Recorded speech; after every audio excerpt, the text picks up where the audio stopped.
হ্যাঁ, তো আমরা আমরা আমরা হ্যাঁ আমরা রাহুল গান্ধী কি ভুল কি বলেছেন? রাহুল গান্ধী তো ঠিকই বলেছেন।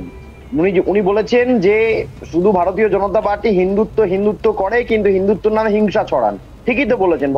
মহাদেবের ত্রিশূল তো অশান্তির প্রতীক নয়, শান্তির প্রতীক। আমরা দেখেছি মহাদেব যখনই অসুররা এসে অত্যাচার করছে মানুষদের উপরে, ত্রিশূল দিয়ে মানব সভ্যতাকে রক্ষা করার জন্য মহাদেব ত্রিশূল ব্যবহার করেছিলেন। তাহলে আপনি বলতে পারেন যে মহাদেবের রুদ্রাক্ষ আপনারা দেখেননি?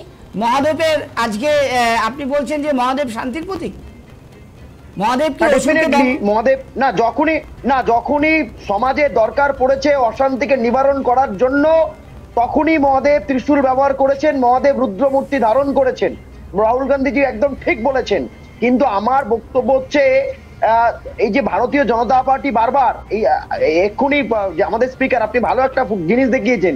স্পিকার বললেন you can't show the picture of lord Shiva. বারবার যখন রাহুল গান্ধীজি জিজ্ঞেস করছেন am I not allowed to show the picture of Shiva, তখন কিন্তু দেখলাম স্পিকার সাহেব কি করছেন, কনস্টিটিউশন অর্থাৎ উনি একটা বই দেখাচ্ছেন, বলছেন 355 353 দেখাচ্ছেন। আমার একটা বক্তব্য হচ্ছে ভারতীয় জনতা পার্টির সাংসদরা যেদিন শপথ গ্রহণ করেন, তারা যখন বলছিলেন শপথ গ্রহণের পরে জয় শ্রীরাম, হিন্দু রাষ্ট্রের জয়, হিন্দু রাষ্ট্রের জয়, তখন স্পিকার সাহেব নোটিস করেননি। আমার এই প্রশ্নটা থাকলো। সুতরাং আমরা বলতেই পারছি যে স্পিকার হচ্ছে নিউট্রাল নয়। আপনি বলতে চাইছেন রাহুল গান্ধী বললেন লর্ড শিবার হাতকে কংগ্রেসের হাত, সেটাকে আপনি সমর্থন করছেন? না না না না না, মোটেই আমি এই বিষয়টাকে সমর্থন করছি না। আমি কোথাও দেখলাম না উনি বলেছেন। না না, এইটা আমি দেখলাম না, কিন্তু না এই ফুটেজে কিন্তু দেখলাম না। দীপঙ্কর বাবু, আপনি সঞ্চালক হয়ে একটি রাজনৈতিক দলের মুখপাত্র হিসেবে কাজ করতে পারেন। আপনার কাছে রিকোয়েস্ট করছি, রাহুল গান্ধীজির ফুটেজ যেটা আপনি দেখিয়েছেন, মাফ করবেন, সেখানে কোথাও রাহুল গান্ধীজি বলেননি যে এই শিবার হাত কংগ্রেসের প্রতীক, বলেননি। আমি এটা বলতেই পারি, কংগ্রেস আমাদের বিরোধী হলেও যেটা সত্যি সেটা সত্যি। কিন্তু ভারতীয় জনতা পার্টি যে রাজনীতি করছে, সেই রাজনীতি আগামী দিনে সারা ভারতবর্ষের মানুষকে, সারা ভারতবর্ষের গণতন্ত্রপ্রেমী মানুষকে রাহুল গান্ধী বলেনি। সৌভিক, তুমি আর লিপিকা ম্যাডাম আমাকে সরাসরি প্রশ্ন করেছিলে যে আমি কোনো প্রতিনিধিত্ব করছি, কোনো দলের প্রতিনিধিত্ব করছি। কোথায় বলেছে কংগ্রেসের হাত? শুনুন ভিডিওটা আপনাদের শোনাবো। But that idea is the Abhay Mudra, the symbol of the Congress party, which, as you can see, is also in this image. But that idea is the Abhay Mudra, the symbol of the Congress party, which, as you can see, is also in this image. But that idea is the Abhay Mudra, the symbol of the Congress party, which, as you can see, is also in this image. But that idea is the Abhay Mudra, the symbol of the Congress party, which, as you can see, is also in this image.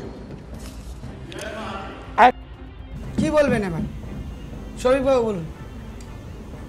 না, বিষয়টা হচ্ছে যে এটা আমাকে বলেছিলেন যে কথাটা, যে কোথায় বলেছেন আমি একটা দলের প্রতিনিধিত্ব করছি, আমি আপনাদের মিথ্যা কথা বলছি, আমি মিথ্যা কথা বলছি অনলাইনে, কি বলবেন এবারে সেটা বলুন। না না, আমার বক্তব্য হচ্ছে যে সরাসরি রাহুল গান্ধীর এই বক্তব্য যদি উনি বলে থাকেন অভয় মুদ্রাটা কংগ্রেসের সিম্বল, সেটা ওনার ব্যক্তিগত মত।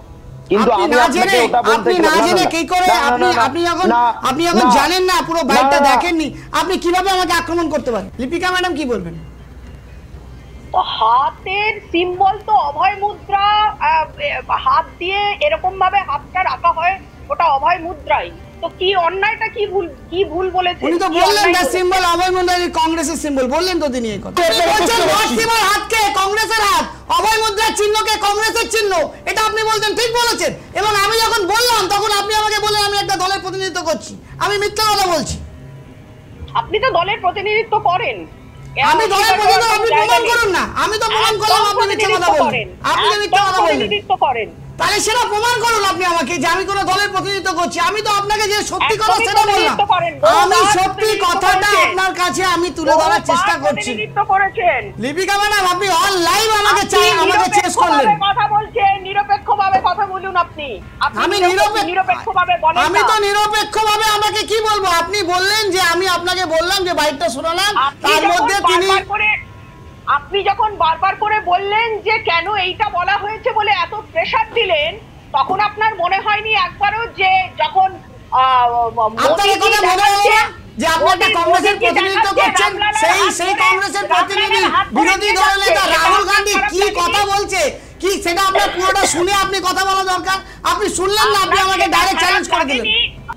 আমার বক্তব্য হচ্ছে ভারতের না না না আমি না না সরাসরি আক্রমণের ব্যাপার না না না যে আমি কোন দলের প্রতিনিধিত্ব করি, আমি কোন দলকে সাপোর্ট করি, কিন্তু আজকে যে সত্যি কথাটা আমি বলতে গেলাম আপনারা আমাকে বললেন যে আমি মিথ্যা কথা বলছি। আপনাদের প্রমাণ কি আছে? আপনি অনলাইন মিথ্যা বলছেন, আমি যখন দেখাচ্ছি তখন আপনি কথাটা ঘুরিয়ে বলছেন আপনি তো দলের প্রতিনিধিত্ব করেন। এটা কি কথা হলো? আপনি পরিষ্কার বক্তব্য হচ্ছে রাহুল গান্ধীজি যে বক্তব্যটা রেখেছেন সেটা অত্যন্ত ওনার ব্যক্তিগত মতবাদ, এলওপি হয়েও ওনার এক্সপ্লেনেশন উনি অবশ্যই আগামী দিনে লোকসভাতে দেবেন, আমার বক্তব্য সেটা নয়। কিন্তু না না না কিন্তু বক্তব্য হচ্ছে যে না না শোনাবেন, অবশ্যই শোনাবেন। দীপঙ্কর দা এক সেকেন্ড, দীপঙ্কর দা প্রথমে ক্ষমা প্রার্থী আপনার কাছে, যদি ব্যক্তিগতভাবে আপনাকে আক্রমণ করে থাকি ক্ষমা প্রার্থী আপনার কাছে, আমার ক্ষমা প্রার্থী আপনার কাছে। ধন্যবাদ আপনাকে অন স্ক্রিন আপনি আমার কাছে আপনি অ্যাপোলজি চাওয়ার জন্য আপনাকে অনেক অনেক ধন্যবাদ, এবং আমি আপনাকে এই কথার জন্য অনেক অনেক রেসপেক্ট জানাই আপনাকে।